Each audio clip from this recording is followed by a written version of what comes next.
മച്ചാന്മാരെ ഇന്ന് നമുക്കൊരു അടിപൊളി ബിരിയാണി കഴിച്ചാലോ.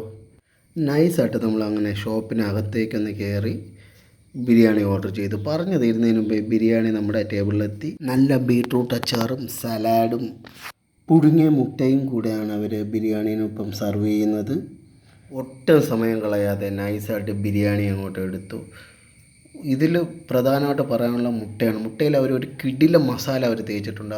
ആ മുട്ടയിൽ തേച്ചിരിക്കുന്ന മസാലയും ചിക്കനും ആ റൈസിലോട്ട് കൂട്ടിച്ചേർത്ത് കുഴച്ച് കഴിച്ചാലുണ്ടല്ലോ സ്വർഗ്ഗം അണ്ണാ, സ്വർഗം. അടുത്തതായി നമ്മുടെ ബിരിയാണി റൈസിൽ കുറച്ച് അച്ചാറും സലാഡും കൂടെ ചേർത്ത് നല്ല കുഴച്ചൊന്ന് കഴിച്ച് നോക്കി. എൻ്റെ അമ്മോ, സൂപ്പർ, ഒരു രക്ഷയില്ല കേട്ടോ. ലൊക്കേഷൻ വരുന്നത് തിരുവനന്തപുരം കഴക്കൂട്ടം പോലീസ് സ്റ്റേഷൻ്റെ അടുത്ത്. The authentic Malabari dum biryani.